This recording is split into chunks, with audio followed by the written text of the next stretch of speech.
Now it came to pass after these things that God tested Abraham and said to him, Abraham. And he said, Here I am.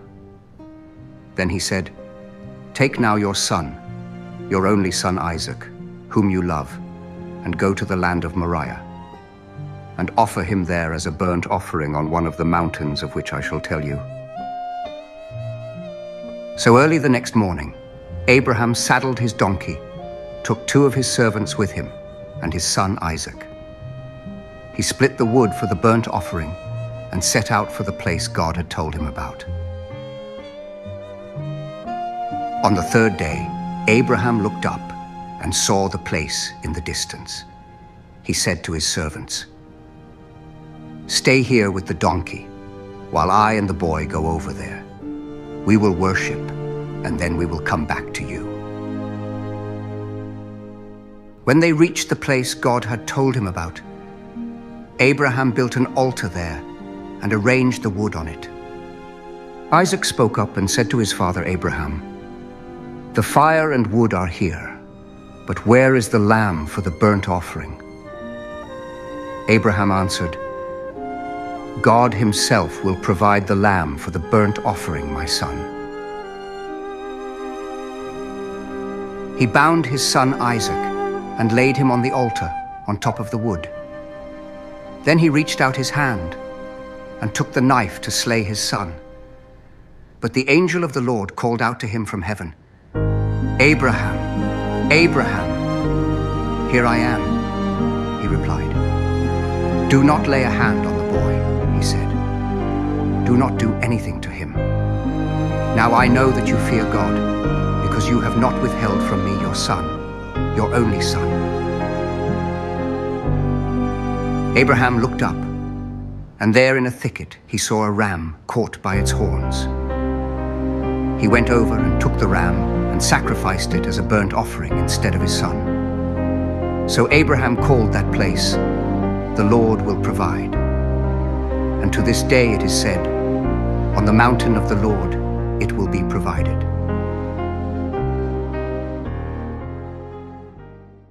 El Señor bendiga la iglesia digital. Amén. Saludamos al pastor Dexter, a la pastora Marisol. Ayer estaba en la tarde, después de hacer el sermón que me compete esta mañana, y me dijo, tenemos una emergencia, una calamidad. Uno de nuestros pastores, su madre acaba de fallecer. Él estaba en los Estados Unidos, ella estaba en México, así que hemos orado por los pastores, que el Señor les fortalezca en su espíritu en este momento difícil, y la iglesia también, los hermanos que oran, estamos orando para que el Señor les fortalezca. Los pastores Dexter y Marisol acaban de llegar de un viaje misionero por Europa, ya están localizados en los Estados Unidos. Creo que tengo un Zoom con ellos esta semana para dar algún informe, para dar algún reporte de lo que se ha hecho a nivel de iglesia, pero el parte es que vamos de gloria en gloria, de poder en poder y de victoria en victoria. Tenemos 2 acontecimientos. Nació Benjamín, el hijo del hermano Esteban y de la hermana Mónica. Nació una niña, le pusieron un nombre coreano, no sé pronunciarlo, pero estamos muy agradecidos con el Señor porque la iglesia está creciendo, amén. La iglesia está creciendo. Benjamín es un niño 100% semilla de mostaza. Diríamos sangre pura, semilla de mostaza. Y es para nosotros una bendición. Por ahí estará en algún momento.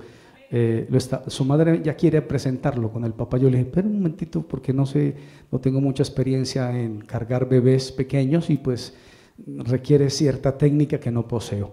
Muy bien, amados hermanos, sin más preámbulo, Dios bendiga a la iglesia digital, Dios bendiga a los hermanos de YouTube, Dios bendiga a los hermanos de Facebook, Dios bendiga a los hermanos de Spotify, Dios bendiga a los hermanos de Instagram, Dios bendiga a las personas que se conectan, que están allí en directo. Un saludo muy especial a Europa.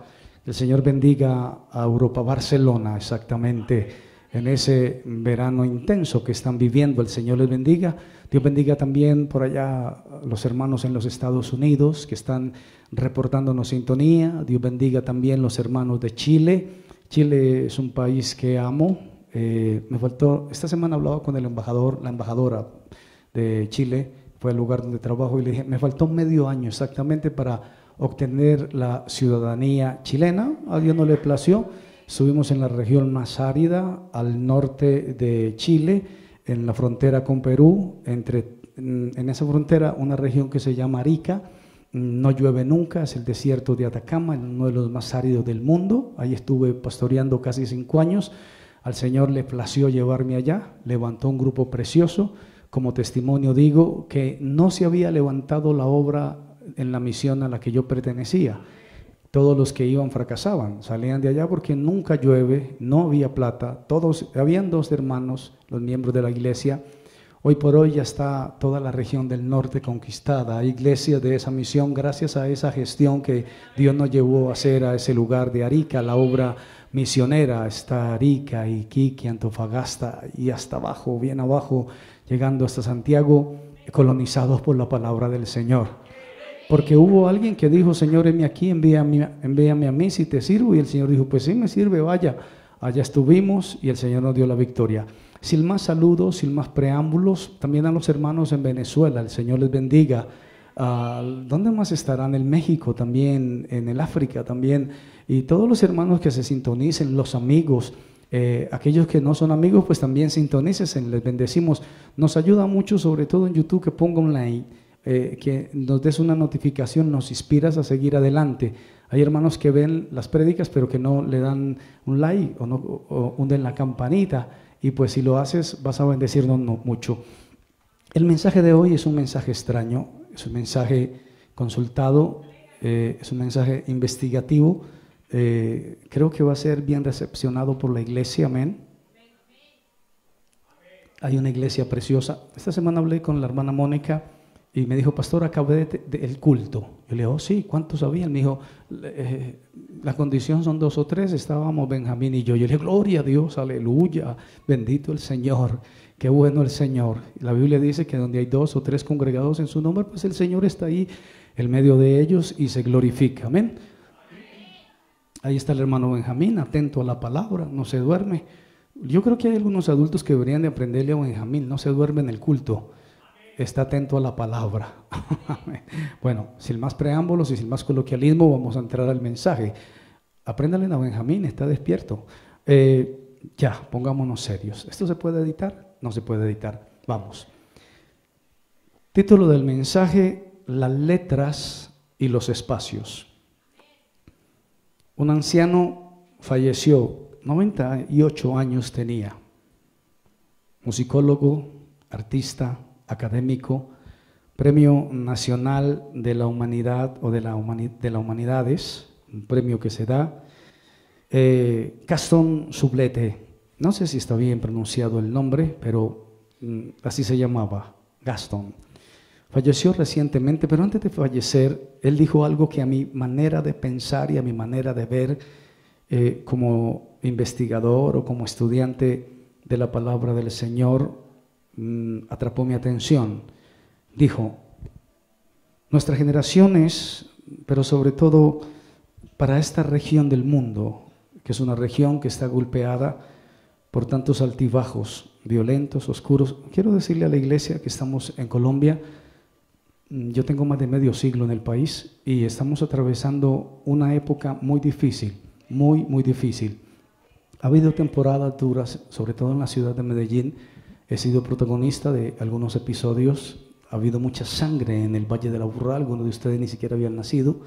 Hemos vivido muchos flagelos, pero esta época es una época difícil, congestionada, conflictuante, donde las sordas del infierno se han abalanzado sobre la atmósfera espiritual.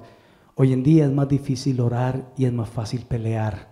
Hoy en día es más fácil criticar y es más difícil accionar. Hoy en día es más difícil consagrarse y es mucho más fácil descarriarse por las sordas, hechicería, brujería, santería, budismo, las contrataciones que el infierno, el Dios de este siglo, el Señor les reprenda, ha hecho, se han abierto compuertas y hoy el mundo está conflictuando. Bueno, la región, la gente le gusta el choque, choque, choque, ataque, ataque, ataque.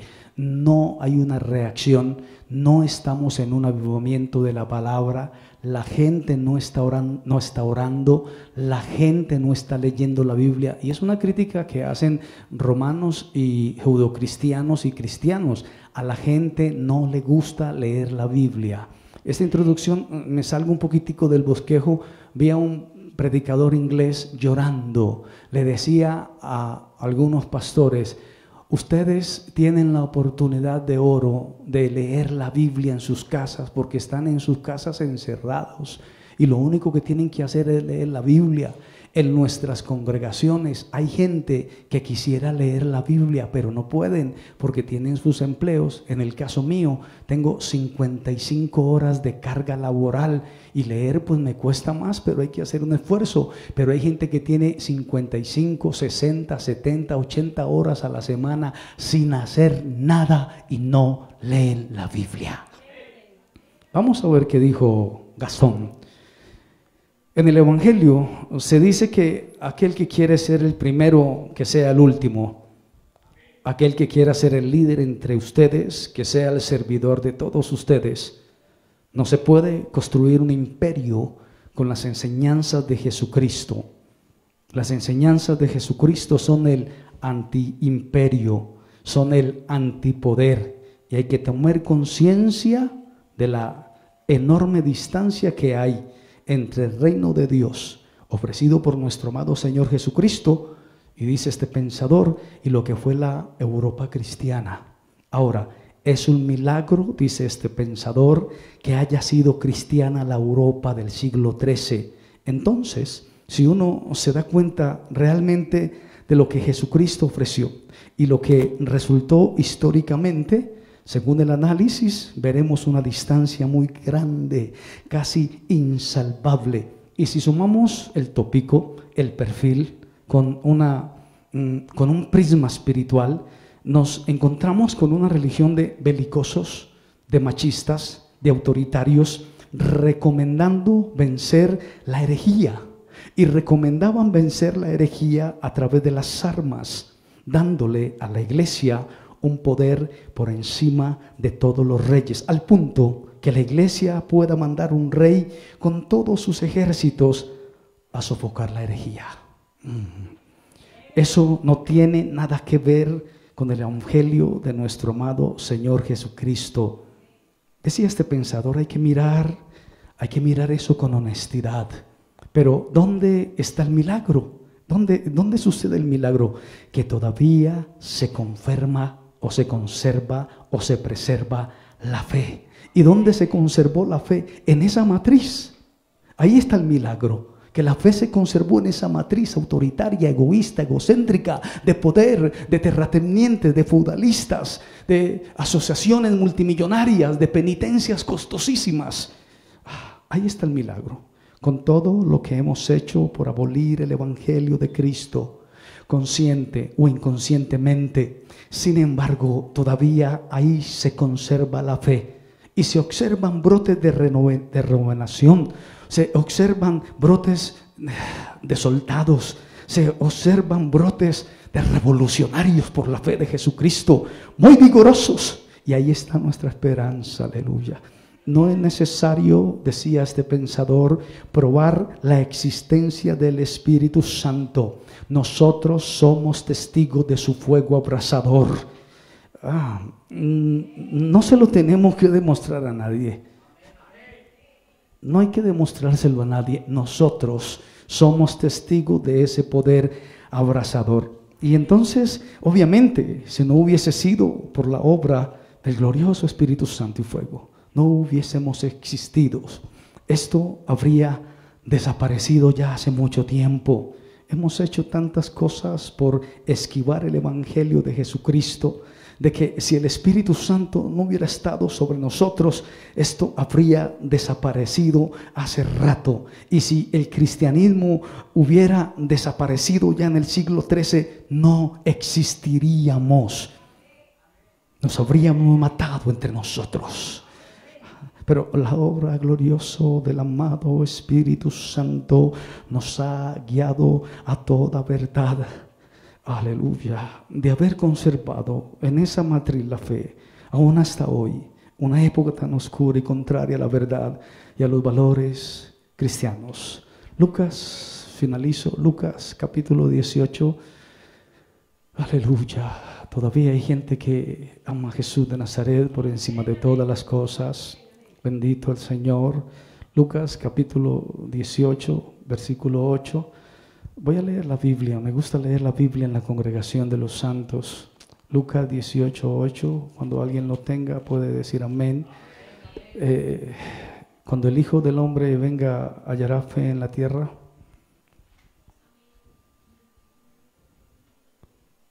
Recuerden que la fe es la certeza de lo que se espera y la firme convicción de lo que no se ve. Y recuerden que en sí fe es imposible agradar a Dios.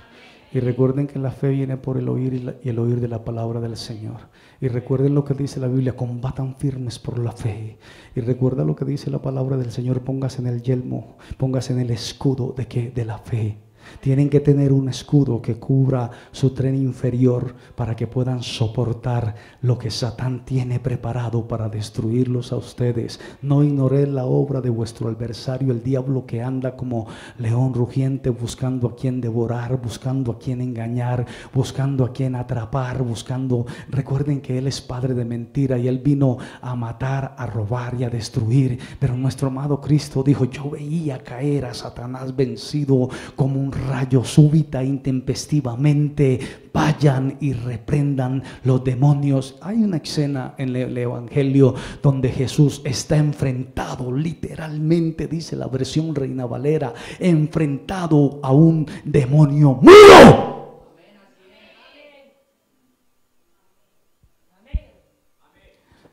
Me disculpan los hermanos nerviosos. ¿Saben ustedes que hay espíritus mudos que vienen a la iglesia para que el creyente no abra la boca?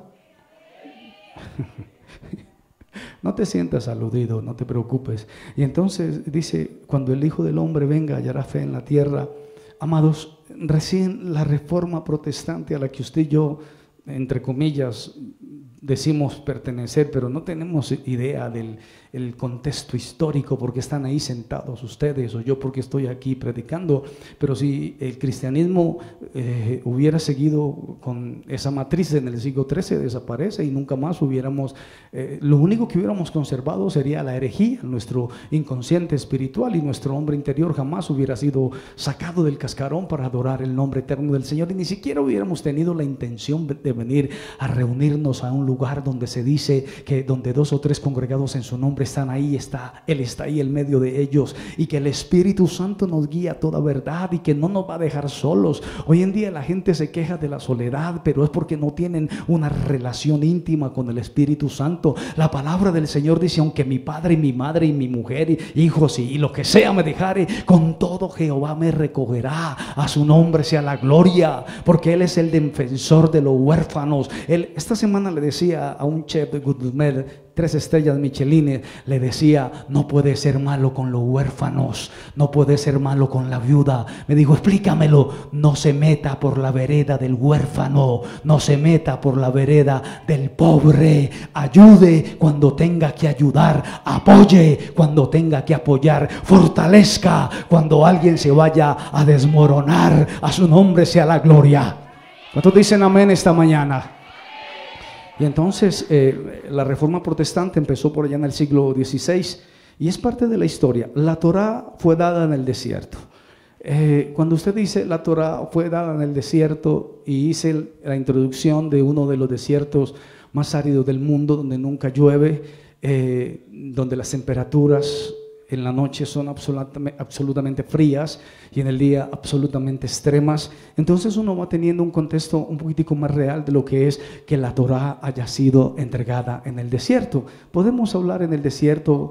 ¿Cómo era esa canción que cantábamos tanto en Semillas?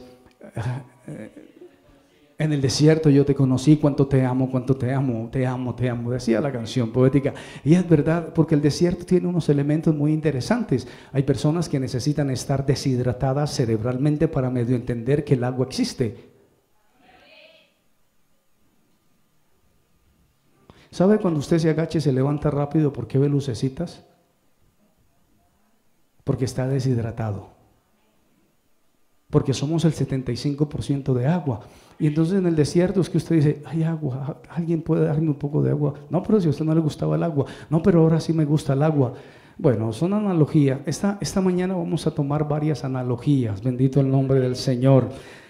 Qué bueno esto. Y entonces dice que la Torah fue dada en el desierto y que Dios empieza a hablar en el desierto con Moisés. Nosotros tenemos que trazar una línea. Nosotros los occidentales que fuimos rescatados, fuimos comprados a precio de sangre, que no debemos de hacernos esclavos de los hombres, que conoceréis la verdad y la verdad os hará libres, que Él nos mostró que es el camino, que es la verdad y que es la vida, y que nadie va al Padre a través de Jesucristo, y que es la vida eterna, que te conozcan a ti, al único Dios verdadero, y a Jesucristo su Hijo. Solo estoy hablando de la Biblia, no estoy inventando nada. Entonces, y a Jesucristo su Hijo, a quien has enviado. Entonces cuando Dios dice que le hablaba a Moisés, es porque hay una parte del mundo oriental que no han recibido la iluminación santa del verbo hecho carne. Entonces cuando hablamos de Moisés y que Dios le habla a Moisés en el desierto, tenemos que considerar a Moisés como un gran profeta del pueblo judío, y todavía lo tienen, el gran Moisés. Incluso Jesús habla con Moisés. ¿Dónde?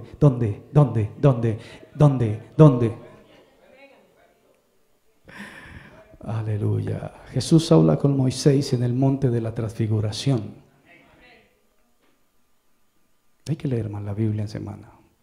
Y entonces en el monte de la transfiguración, Moisés aparece a Jesús de Nazaret. ¿Y quién más apareció ahí? Y el Señor empezó a hablar con sus dos profetas. Uno hizo descender fuego del cielo y al otro le entregaron la Torá.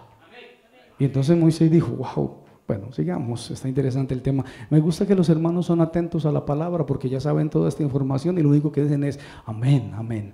Vamos a continuar. Y entonces hablaba con Moisés en una zarza ardiente, bendito el nombre del Señor. Eso está en Éxodo capítulo 3 en el desierto. También hablaba con él en el monte Sinaí, Éxodo capítulo 19, 24. Y posiblemente, dicen algunos expertos, que hablaba por visiones nocturnas como Abraham. Se manifestaba a él, hablaba con él. Qué bueno, estuvo bien, me gustó eso. Dios se comunicaba con Moisés antes del tabernáculo. Esto es una joya para los que les gusta leer la Biblia y los que están asistiendo a esos cultos en semana. Dios se manifestaba a Moisés en un marco de recato o modestia. A Moisés, el que sacó. Moisés tenía un nivel absolutamente grande frente a la espiritual común y silvestre de esa época. Él hablaba con Faraón, él se enfrentaba al Faraón, lanzó 10 bombas atómicas al reino de los egipcios, dividió el mar y los israelitas pasaron a pie, y cuando los egipcios fueron a pasar, el jinete y el caballo fueron entontecidos y entorpecidos. Moisés fue el hombre al que le dieron las tablas. Moisés hablaba a la roca y salía agua. Moisés se paró en medio del pueblo y le dijo: ¡no los mates!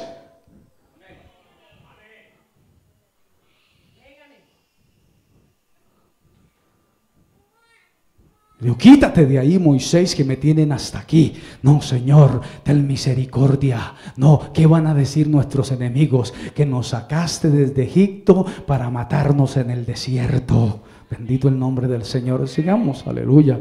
Y entonces en Números capítulo 12, versículo 6. ¿Alguien puede buscar eso? Números capítulo 12.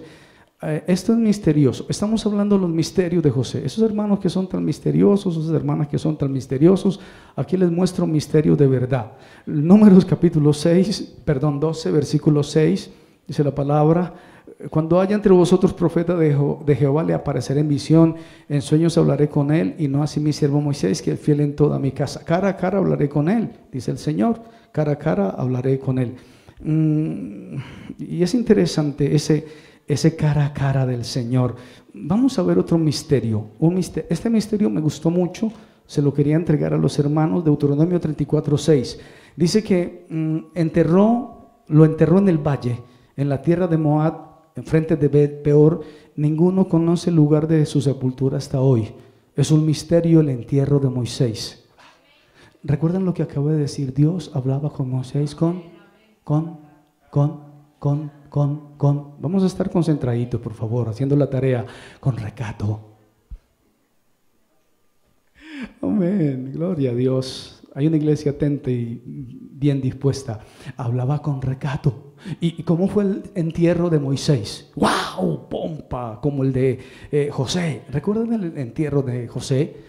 Salió Faraón, salieron todos los príncipes, los llevaron de una región de José. ¿No lo has leído? Esta semana lo lees. Y entonces en el tema de Moisés, el Señor dijo, no me gusta la pompa. Y como a mi siervo, todo el tiempo le hablé con recato. ¿Alguien sabe qué es recato? Las adultas, las señoras, las ancianas hermosas en la fe saben qué es recato. Hoy en día no se usa recato. Hay que volver a poner esa palabra de moda, el recato. Entonces el Señor dijo, a mi siervo, a mi Moisés, que le hablé cara a cara, lo voy a enterrar yo con recato. ¿Alguien da un aplauso al Señor? Si lo va a hacer, hágalo bien, por favor.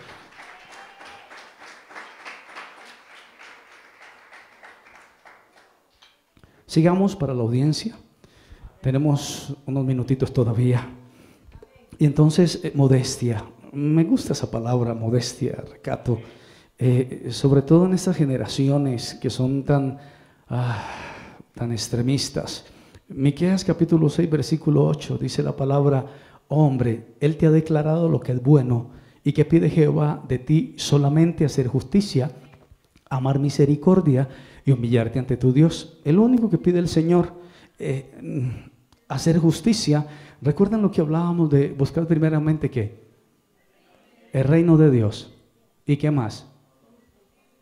Olvidamos la palabrita justicia. Sabemos el resto, pero en la mitad de la palabra, ¿recuerdan el título del mensaje esta mañana? Alguien elocuente que me diga letras y espacios. Cuidado con las letras en la palabra del Señor porque son sumamente importantes. Cazadme las zorras pequeñas, aquellas que echan ¿a qué? A estropear la viña. Un poco de levadura leuda toda la masa. Bendito el Señor. Oh, aleluya. Las moscas muertas hacen heder y dar mal perfume, mal olor al perfume del perfumista. Hace una pequeña locura al que es estimado como sabio y honorable. Pequeñas cosas. Y estamos hablando de las letras y los...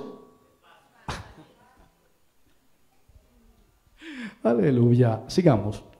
Y entonces el entierro secreto de Moisés por parte de Dios. Desde el interior del tabernáculo te voy a hablar, Moisés. Un lugar discreto, un lugar oculto, un lugar modesto. La voz de Dios salía desde el lugar más íntimo del santuario. Era una ubicación íntima. Los que han estudiado el santuario por allá saben más o menos qué había y desde dónde Dios le hablaba a Moisés.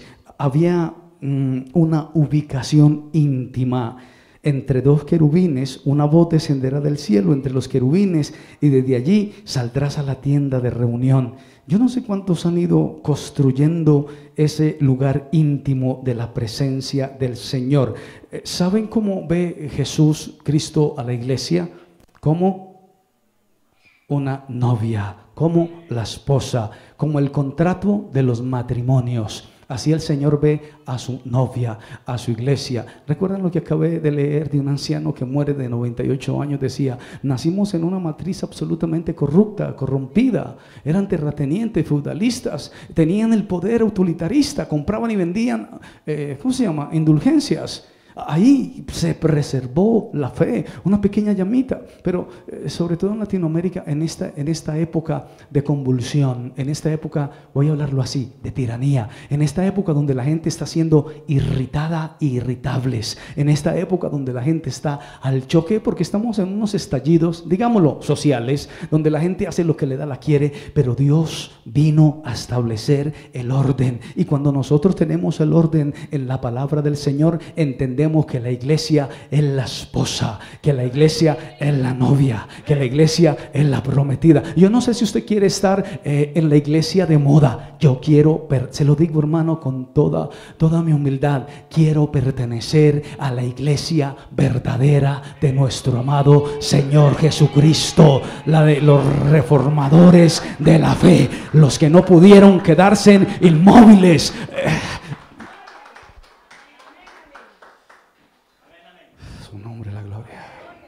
A su nombre la gloria. Mateo capítulo 6, versículo 6. Mateo capítulo 6, versículo 6. Dice la palabra: bienaventurados los que tienen hambre y sed de justicia, porque ellos serán saciados. Es que es la belleza del interior. Bienaventurados los de limpio corazón. Pero ese 6:6 me gusta: los que tienen hambre y sed de justicia. Hermano, bueno, no podemos hablar de hambre en estos países donde sobra el agua lo venden en los semáforos. No hay escasez de hambre, de comida ni de agua. A la gente le sobra la comida. Si usted es muy pobre, aquí hay algo que se llama la minorista. Usted va, ¿qué días son? Los miércoles usted va con una bolsa y la lleva a su casa llena de comida, porque hay generosidad.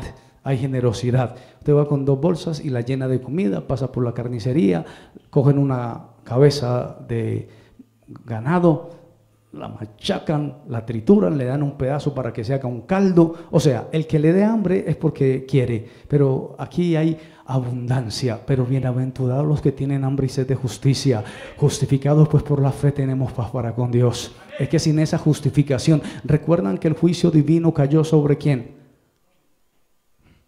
Sobre Jesús, aleluya. El castigo de nuestra paz fue, y bueno, ahí donde esta iglesia es aliviada, y esto es para mí, este versículo: y por su llaga yo fui sanadito, aleluya, bendito el Señor. Por su llagas hemos sido curados, por su llagas al menos yo confieso que soy sano en el nombre poderoso de Jesús de Nazaret. Podemos movilizarnos, podemos levantar nuestras manos, podemos combatir los virus, hermano Milé, podemos combatir toda infección que Satanás quiera colocar por la sangre poderosa y libertadora de Jesús de Nazaret. Por sus llagas hemos sido curados. Hemos sido sanados. Él llevó nuestras enfermedades en la cruz del Calvario. Sufrió nuestros dolores. Lo digo porque estoy aliviado. Aleluya. Sigamos. Y entonces, 1 de Pedro capítulo 3, versículo 3. Dice la palabra del Señor: vuestro atavío no sea el externo, de peinados costosos, de adornos de oro, de vestidos lujosos.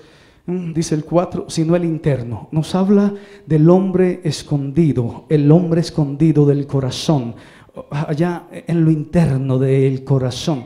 Qué bueno entrar por esos linderos en lo interno del corazón. Aleluya. Esas cáscaras, quitarlas y entrar a lo escondido del corazón para abrirle los secretos a Dios, para intimar con Dios, para hablar con recato con Dios, donde solamente está, dice que la palabra desnuda, amén, aleluya, quedamos desnudos ante la palabra. ¿Recuerdan lo que pasó con Adán cuando comió del fruto prohibido y Dios descendió al huerto del Edén por la tarde? ¿Qué le dijo? ¿Dónde estás? Y le dijo: ay, me escondí. ¿Por qué? No, estaba desnudo. ¿Quién te enseñó eso? Aleluya.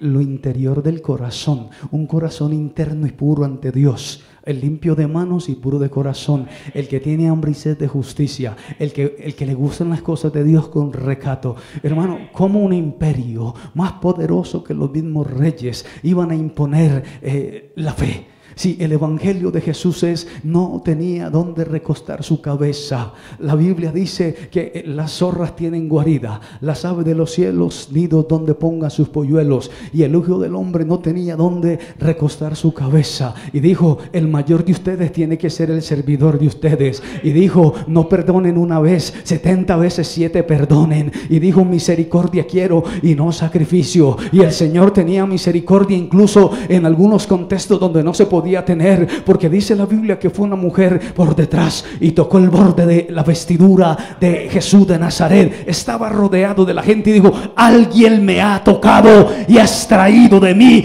algo que se llama virtud y poder. ¿Quién me ha tocado?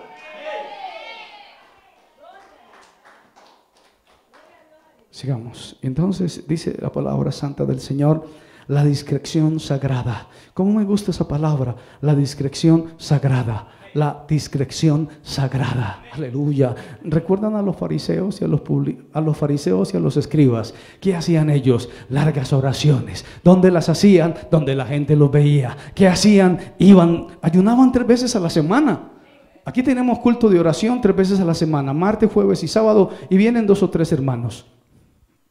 Benjamín y Mónica estuvieron en todos los 3 cultos. Aleluya. Martes, jueves y sábado. Ahí estaban orando, orar sin cesar. Presenten sus peticiones ante Dios. A su nombre sea la gloria. Jesús le dijo, ni siquiera 1 hora has podido orar. Quiero darles una mala noticia a los hermanos que se quedan dormidos en la oración. Aquí no. La audiencia me preguntó, pastor, ¿quién se quedó dormido? Yo dije, no puedo denunciar a los dormilones. En este domingo nadie está dormido. Bendito el Señor. Me preguntaron algunas personas de la audiencia. Todos están sanitos y dispuestos para alabar el nombre del Señor. A su nombre sea la gloria. Orad. Hay géneros, amados hermanos, hay géneros que no salen con pañitos de agua tibia. Hay géneros que no se le van rápido. Usted puede poner el pañito de agua. Me morí de la risa. Una anciana durante 20 años estuvo rogándole al niño Jesús de Atocha. Y no era el niño Jesús de Atocha, sino que era un muñequito de esos de los superhéroes. Pero como ya estaba viejita, no alcanzaba a ver hasta que al Señor de los Anillos. Y entonces fue el nieto y le dijo, ay abuela, regáleme al Señor. ¿Cómo se le ocurre si es el niño Jesús de Atocha? Es verídico, eso pasó. Bendito el nombre del Señor. Sigamos con el bosquejo. Aleluya. Y entonces la discreción sagrada, el recato espiritual. 3 veces a la semana ayunaban. ¿Saben algo? Eran absolutamente ayudas. ¿Cómo dicen en esta temporada evangélica? Columnas financieras. Los fariseos eran columnas financieras. ¿Por qué? ¿Qué decían ellos? Damos diezmo de todo lo que ganamos. Ahí está el Señor le dijo, hipócritas, generación de víboras, sepulcros blanqueados. Ya el infierno está preparado para ustedes. Porque el Señor ama lo íntimo, el recato de las personas. El salmista conquistando con sus canciones el corazón de Dios, que decía, a ver si alguien le achunta. En lo íntimo y en lo secreto me haces comprender que sabiduría. Purifícame con hisopo, seré limpio, lávame, seré más blanco que la nieve. ¿Dónde? En lo íntimo y en lo secreto. Por eso el Señor ama la intimidad. No es fácil orar en este momento donde las hordas de la brujería, de la hechicería, del encantamiento están sobre las ciudades, sobre todo por nuestra amada Colombia, donde están los pastores multimillonarios haciendo oraciones por Colombia para detener la peste, para detener a la oruga, para detener al revoltón, para detener a la langosta, para detener ese pueblo innumerable fuerte que se ha levantado contra el pueblo que adora en espíritu y en verdad. No podemos retroceder al siglo XIII del oscurantismo. Tiene que haber reformadores en la fe. No puedo predicar esto porque a mí, ¿qué me importa? Pero hay que buscar personas que amen a Dios de verdad, aleluya, que quieran pertenecer de verdad en lo íntimo y en lo secreto a la iglesia secreta. ¿Saben cómo se desarrolló la iglesia secreta en la persecución? ¿Dónde? Debajo de la tierra, como topos. Ahí estaba la verdadera iglesia, debajo de la tierra, escondidos pero congregados. Era gente de casta. Ninguno de los discípulos murió de muerte natural. Les arrancaron la cabeza, los aserraron de uno y a otro lado, los apedrearon. No tuvieron una muerte natural. Yo no sé qué evangelio predicamos en este momento.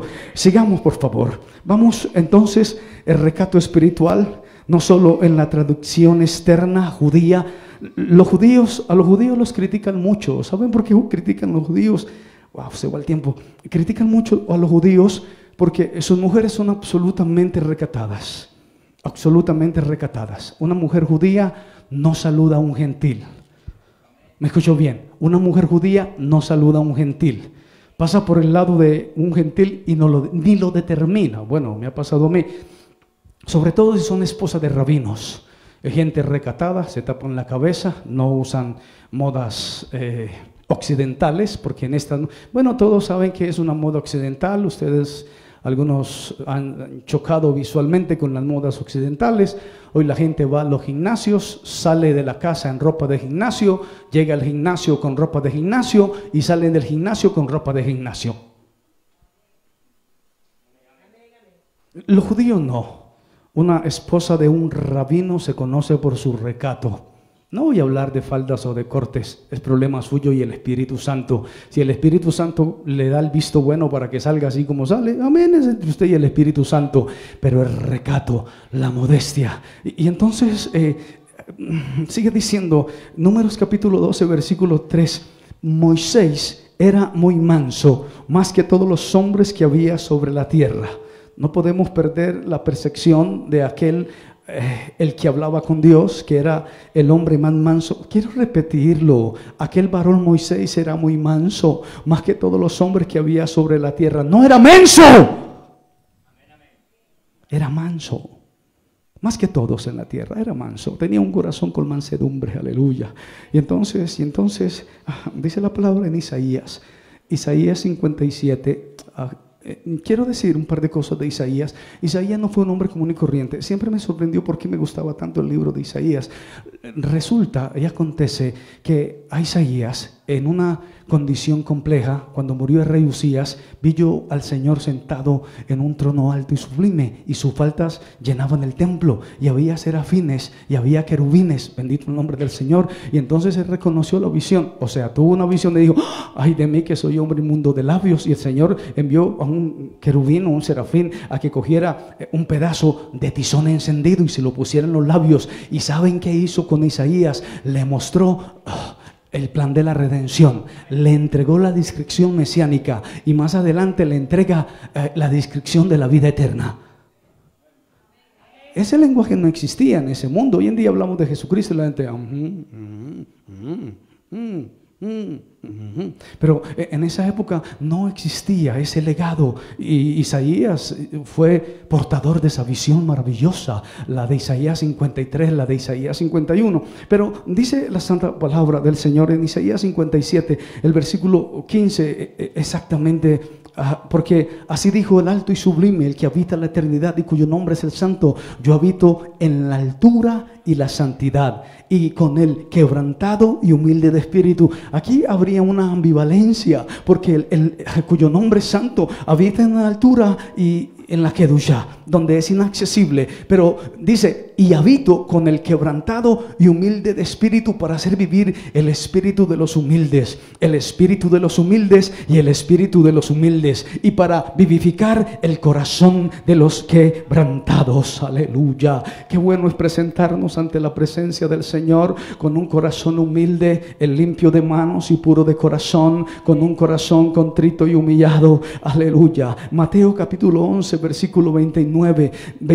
dice, lleven mi yugo sobre vosotros, aprendan de mí. ¿Recuerdan el discurso de este anciano que murió de 98 años? Yo soy manso y humilde de corazón, hallaréis descanso para vuestras almas. Soy manso y humilde de corazón. Bendita la gloria santa del Señor.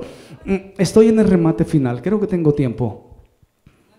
La Torá, dicen los expertos, que tiene 304.805 letras. En ellas, en esas palabras, la palabra Adán tiene dos términos absolutamente antagónicos. Estoy hablando de investigaciones profundas del judaísmo. Por un lado, el ser humano puede parecerse a su creador. Estamos hechos a imagen y semejanza del creador, sopló aliento de vida, como fue al principio. Y por el otro lado puede emular, puede imitar a la tierra. ¿Y la tierra dónde queda? Abajo, como la tierra. En la Torá también se cuentan los espacios y las letras. Esto es una analogía, tómalo como quieras. Tienes que abrir tu cerebro y tomarlo como te apetece. Los que tienen hambre y sed lo pueden tomar así, como cuando te ponen un exquisito postre y preguntas, ¿es light? Y te dicen, sí, puedes comértelo porque no es veneno. Vas a la fija. Estas porciones son así. Y entonces, dice la palabra del Señor que por un lado, el ser humano también puede parecerse, imitar, emular la tierra y ser bajo como la tierra. En la Torá también se encuentran los espacios y la letra. En una analogía, al contar las letras y los espacios de un número, tenemos que ir a Éxodo. Es una analogía, lo veo desde esta percepción. Tú puedes darle clic o decir, esto no me interesa, y hacerlo a un ladito. 12:37 del libro de Éxodo. Dice la palabra santa del Señor. Éxodo capítulo 12, versículo 37. Partieron los hijos de Israel como 600,000 hombres de a pie. Y lo que dicen los computadores, la IA, que más o menos la mitad de las letras de la Torá dividen esa cifra. Antes de que existieran las computadoras, pues decían 600,000 hombres, 600,000 letras de la Torá, porque la Biblia es incluyente. La Biblia incluye al ser individual y al ser en plural. Sigamos. Cuando hablamos de las letras y los espacios, el conteo de letras, escúchame esto por favor, el conteo de letras es muy importante porque en la tradición judía cada letra es sagrada y la Torá debe ser copiada con exactitud.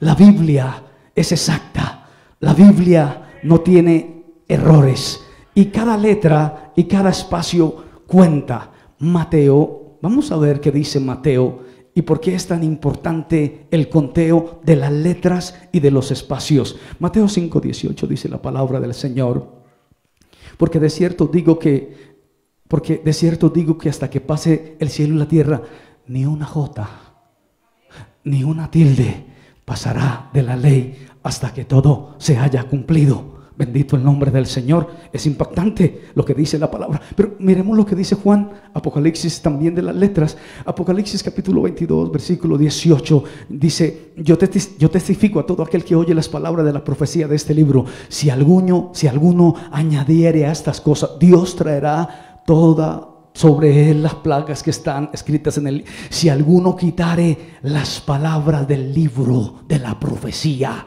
si alguno quita una pequeña jota del libro de la profecía, si alguno modifica las palabras y los espacios del libro profético, dice la palabra, si alguno quitare de las palabras del libro de esta profecía, Dios quitará su parte del libro de la vida y de la santa ciudad que le mostraron a Isaías y de las cosas que están escritas en el libro. Espacios y letras, bendito el nombre del Señor. Y entonces cuando si alguno quita las palabras de este libro de la profecía, Dios le va a añadir todas las plagas. Vamos otra vez a Deuteronomio capítulo 4 versículo 2. Deuteronomio, estoy finalizando, iglesia, estoy finalizando. 4:2 dice: no vayan a añadir a la palabra que yo os mando, ni vayan a disminuir de ella. Cuidado con las palabras y cuidado con los espacios y cuidado con las tildes y cuidado con las jotas. Lo dice la Biblia. Y entonces sigue diciendo, por ejemplo, palabras y espacios. La J es la letra más pequeña del alfabeto. Ningún espacio debe estar mal ubicado. Cada letra, 304.805. Cada palabra, 79.847. Cada espacio, lo que llega casi hasta 600.000. Números, vamos a números. El libro de Números, ¿saben por qué se escribió el libro? ¿Saben por qué se llama el libro de Números? Sé que estoy hablando rápido, sé que usted va a memorizar parte de este mensaje. ¿Saben por qué se llama el número por qué números? Porque hacen cuentas. La primera cuenta es el día primero del mes. Ya prediqué de esto. Tomad el censo y empiece a contar por familias. Por eso son tan importantes las familias. En esta iglesia no dividimos familias, unimos familias. No se dejen engañar del infierno. En esta iglesia no hay desunión de familias, se unen las familias, porque dentro de las familias hay bendición. Bendito el nombre del Señor. Incluso Es recomendado que las familias se unan para hacer el devocional, el tiempo con Dios. Si están cerca, vayan, lean la Biblia, oren unos por otros, ayúdense unos por otros. En esta iglesia se une la familia. El Señor le dijo a Moisés: haz un censo por familias, de lo plural a lo individual, de lo singular a lo plural. Primero por personas, después por familias, porque las familias son la base donde Dios se glorifica, sobre todo la familia de la fe. Si ustedes tienen una familiar loca evangélica, ella ya tiene otra familia, es la familia de la fe.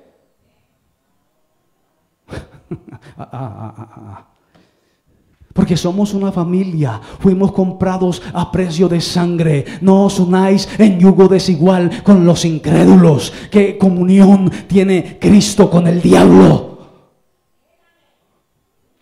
Salid del medio de ellos y no toquéis lo inmundo, y yo os recibiré. Seré para vosotros por padre, y vosotros me seréis hijos e hijas. Bueno, dura es esta palabra. ¿Quién la podrá soportar? Vamos. Entonces, tomad el censo, ya finalizo, por familias, la identidad de lo particular a lo individual, a lo general. La identidad familiar fue el primer censo. En el desierto entraron al pacto. Esto es una analogía y con esto nos vamos. Contar los espacios en blanco que hay entre la letra y letra. Contarlos. Dicen los expertos, donde hay un potencial, pero todavía no hay letra. Ok, 3 entendieron. No me cuentan. No soy referente. No me están contando. Recuerda, letra, espacio, letra.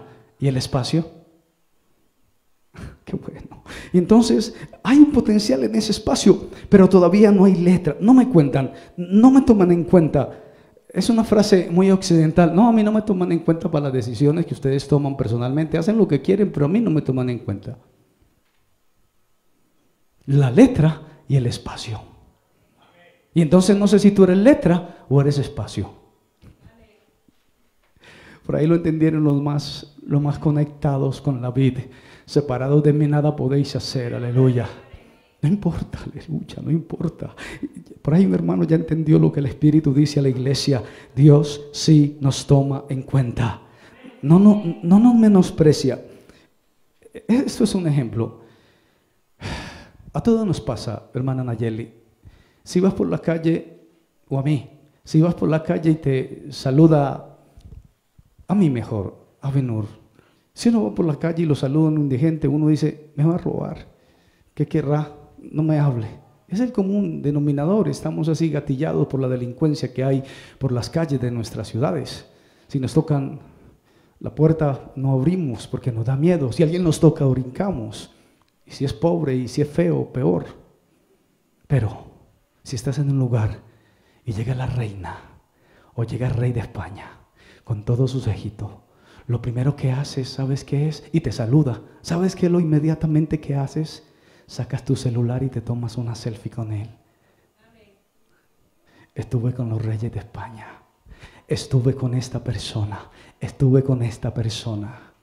Pero los otros no los tenemos en cuenta. ¿Cuántas veces a nosotros no nos han tenido en cuenta? Porque somos una iglesia pequeña, porque el pastor no tiene prospecto de pastor, porque somos una iglesia diferente. Y la gente viene y nos ve y se van porque se aburren, porque aquí no hay un espectáculo, aquí no hay un show, aquí no hay luces. Dejan de contarnos, pero el Señor sí nos tiene en cuenta, pero el Señor sí nos está observando, pero el Señor sí está viendo a los cantantes, pero el Señor sí está viendo los amenes, pero el Señor sí está viendo cuando levantan las manos del pastor, pero el Señor sí está viendo cuando haces una llamada y alientas al siervo que Él puso en ese lugar, pero el Señor sí está escuchando las oraciones que hace por ese pastor. Señor, mantén al pastor vigoroso y verde. Señor, que la injusticia y que el trono de la iniquidad no triunfe sobre la verdad. A su nombre sea la gloria. A su nombre sea la gloria. A su nombre sea la gloria. Y entonces, aleluya. Ah, qué bueno el Señor. ¿Saben de quién se acordó Dios? En Génesis 8:1 se acordó Dios de Noé. Dijo, mi Noé. ¿Dónde está mi Noé? Dice literal, Dios se acordó de Noé. Qué bueno cuando uno a veces está pasando por un momento de presión. No deprimido ni angustiado, son tonteras del diablo. No, eso no existe. Pero por un momento de presión, está uno presionado, quiere uno arrancarle la cabeza a 2 o 3 y decir cómo es, entonces yo... Pero uno está ahí sosteniendo esa olla de presión. Dice, ¿será que le corto la cabeza o será que solamente le arranco el corazón? Y uno está en ese momento, en ese punto álgido de ¡plah! De la explosión, pero uno está tranquilito ahí y lo llama a alguien, pastor, Dios te bendiga, varón de Dios. Como que le recuerdan a uno que uno es un... Y uno, Señor, gracias porque en lugares de delicados pastos me hará descansar.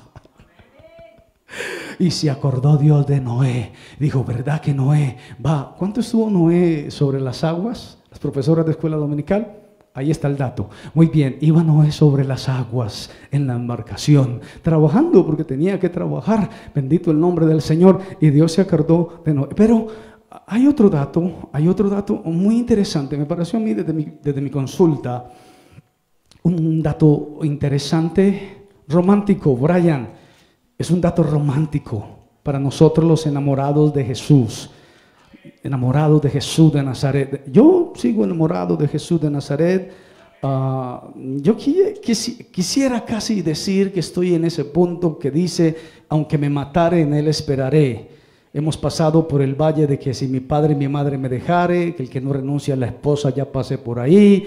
El que sienta presión por ser cristiano, el que me confesare delante de los hombres, ya pasamos por ahí.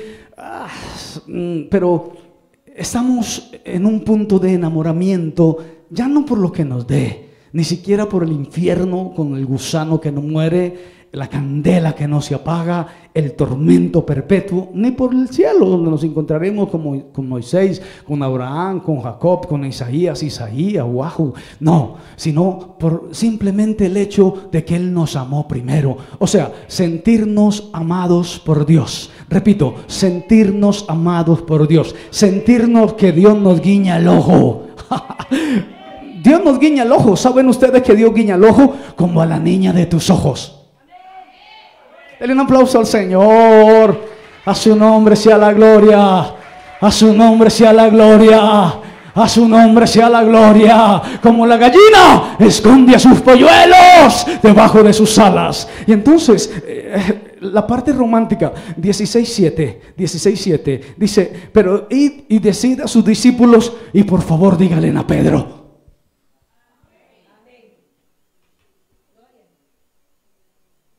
¿Alguien sabe el contexto? Ok, todos vamos a decir que fue Jesús el que dijo. No, había un joven hermoso, guapo. El contexto anterior era un ángel. Vio a las mujeres. Vaya, digan que Él ha resucitado. No fue Jesús, fue un ángel. Lo dice ahí arribita, no es tan difícil. Digan que Él ha resucitado. Y ellas salieron corriendo. ¡Brian! Y dile que a Pedro también.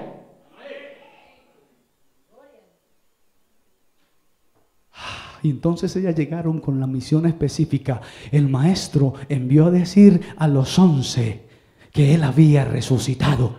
Y entonces me imagino que Pedro, eso ya es teología pentecostal, me imagino que Pedro estaba por ahí amurrado, medianamente achantado.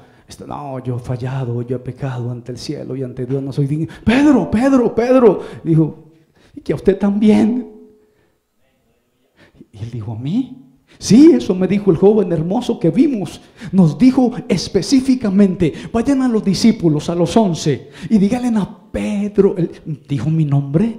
Dijo, sí, dijo Pedro. ¿Se imaginan qué pudo haber pasado en el hombre interior, en el recato de Pedro con su amado?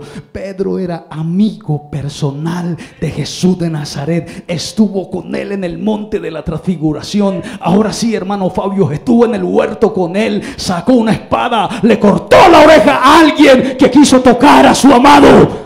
Y dijo, Señor, aún hasta la muerte voy contigo. Señor, ¿a dónde iré si solo tú tienes palabras de vida eterna? ¿A dónde iré si solo tú eres el Cristo, el Hijo del Dios viviente? Su nombre sea la gloria. Finalizo. Humillaos pues bajo la poderosa mano de Dios, para que los exalte a su debido tiempo.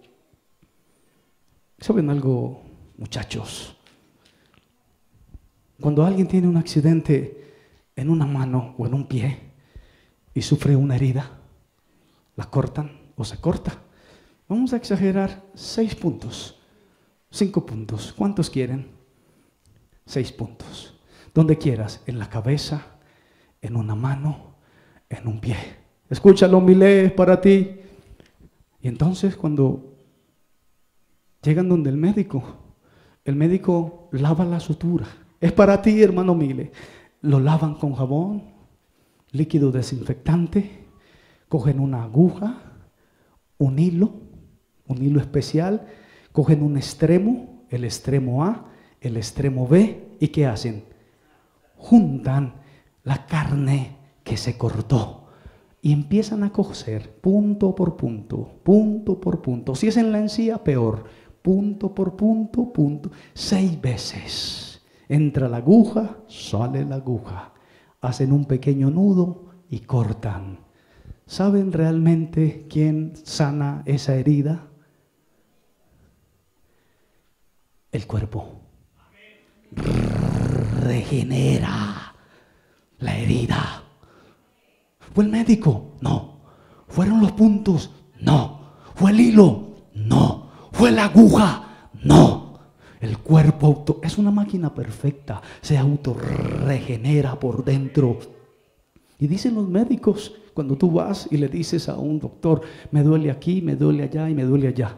Te dicen, ok, estás en la época del cóndor, con dolor aquí, con dolor allá y con dolor allá. Pero vamos a darte unos medicamentos, no te van a quitar el dolor, te van a ayudar para que tu cuerpo fabrique lo que necesita y se te quite el dolor. Por eso dice la palabra, por sus llagas hemos sido curados. Y cuando somos curados por la palabra es porque el Espíritu de vida que levantó a Jesús de entre los muertos vivificará también este cuerpo mortal. Aleluya. Aunque este cuerpo exterior se va desgastando, no obstante el interior se va renovando hasta el conocimiento pleno de aquel que lo creó. A su nombre sea la gloria. Denle un aplauso al Señor.